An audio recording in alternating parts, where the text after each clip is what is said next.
Hey, how's it going, guys? Mr. Boss for the win here, and in today's Grand Theft Auto 5 video, I'm going to be doing a speed test comparison of the new unreleased supercars to some of the vehicles released in Further Adventures in Finance and Felony and previous other top supercars and sports cars in their own categories. That's right, so because we're not in online, I can't do my typical drag test where we compare times, but what I can do is match the frames up side by side so you can see a pretty good comparison of these vehicles. So that's exactly what we're going to be doing today. I am in single player. All of the cars have been upgraded fully via the mod menu, which allows me to fully upgrade the vehicles. So every vehicle has every single applicable upgrade on it that it can. We're starting from the exact same location, and I'm using a teleportation mod as well that allows me to line up the cars perfectly so that their wheels are in the exact same spot for each test. And basically, as you're going to see in a second, every run, the cars are accelerating at the same time with no pre-boosting going on, no revving of the engine. It's just hold down the right trigger and go until you reach the end, and then that's when I let off the accelerator. The times are pretty interesting, and I'll kind of break them down as we go over them. They're pretty interesting, so with out of the way, let's not waste any more time, and let's get it started. All right, so the first test I did today was the Grotti X80 Proto, which you can see on the left, versus the PFISTER 811. That seems to be the one that people are most interested in. And these results are incredibly surprising of just how close they actually are. So in my results, I found that the Grotti still had the slightest advantage. I mean, like maybe a millimeter or two advantage. However, that was not a lot. And as we're going to see in slow motion in a little bit, it is extremely close, of course, within the margin of error of my driving and how straight I was going. But what's really interesting here is the price of each vehicle, because we know the Grotti in online is going to be way more expensive than the PFISTER 811. So the PFISTER 811 is going to only be $1.1 million, whereas the Proto is going to be $2.7 million. So there's a difference of about $1.6 million there, and in a straight line test, they're achieving nearly the exact same speed. Again, within the margin of error of me messing up or not driving perfectly. So that was a pretty shocking start to this test. The next test I ran was the Grotti versus the T20, currently the supreme supercar of the game. And the results here were very close also.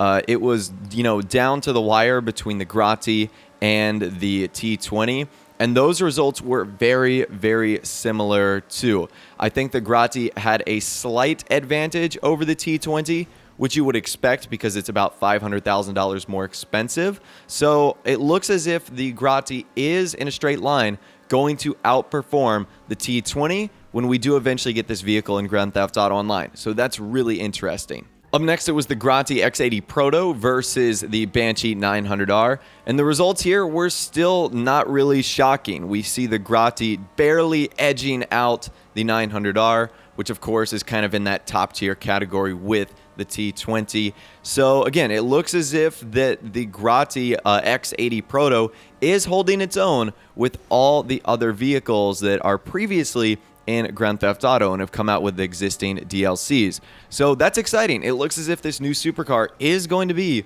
one of the top of the line models that we can have in the game. And now, just for fun, I wanted to compare the X80 Proto versus the vehicles we got in Finance and Felony. I knew for a fact that the Finance and Felony vehicles would not be any faster than the Grotti, and that definitely turned out to be the case. The FMJ did not stand a chance. It was smoked by like 1 or 2 seconds, which in this industry, when we're going this fast, is a huge margin. So it absolutely smoked the FMJ.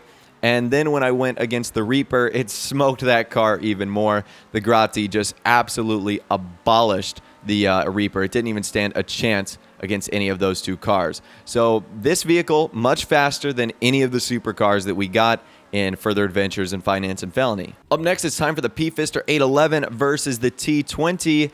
And the results here, again, very, very close. Obviously, because the Grotti and the PFISTER are so close, you had nearly similar results here.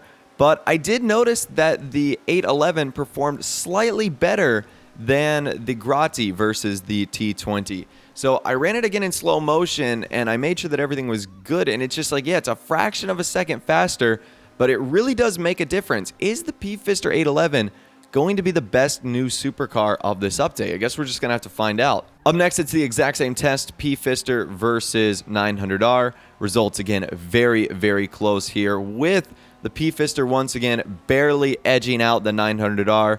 But again, when you're racing and you're going super fast like this, seconds are all it takes to determine between finishing in first and then finishing in third place. So overall, I'm really impressed with the PFISTER 811 so far. Very, very impressive car, even though I'm not like totally in love with the way it looks. If it handles well and performs well, you gotta have to love it. So up next, it's the comparison once again between the FMJ and the Reaper. And once again, absolutely did not stand a chance against any of these cars. The PFISTER absolutely abolished the FMJ, and then it just destroyed the Reaper as well. Did not stand a chance. So again, looks like the cars that are going to be coming, I guess, in a future update of some sort with the PFISTER 811 and the Grotti are going to be much quicker than the ones we saw in Finance and Felony, because it absolutely blew them out of the water. Okay, up next, it's time to test the 770, and our first result was against the Dubace Massacro from the same family. Results here very, very surprising, with the Massacro still handedly beating the 770.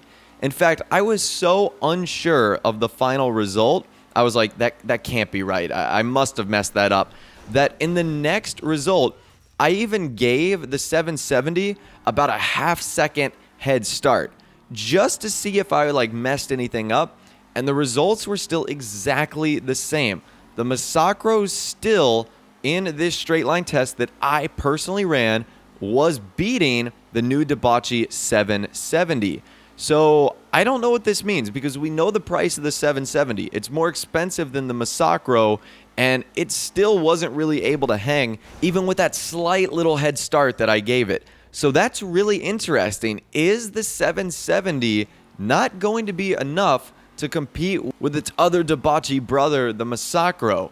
Again, that'll be really interesting to see when these cars are eventually revealed in Grand Theft Auto Online. I really want the 770 to be a car that stands out and can compete with vehicles like the Massacro, but unfortunately, it looks like it might still be second fiddle to that vehicle that we got so long ago, all the way back in 2015, which is crazy that we haven't seen another sports car be able to dominate the category like the Massacro did. Up next, it's 770 versus Dinka Jester race car. Results were a little bit more positive here for the 770. I did end up seeing the 770 being able to beat the Jester race car, which of course is a positive sign because a lot of people still like to use the Jester in races. So that was really cool, and I know the Jester is one of those really good race cars. So again, that's a positive sign. It might not be on the level of the Massacro race car, but it's definitely on the level of the Jester race car, which of course is a really positive sign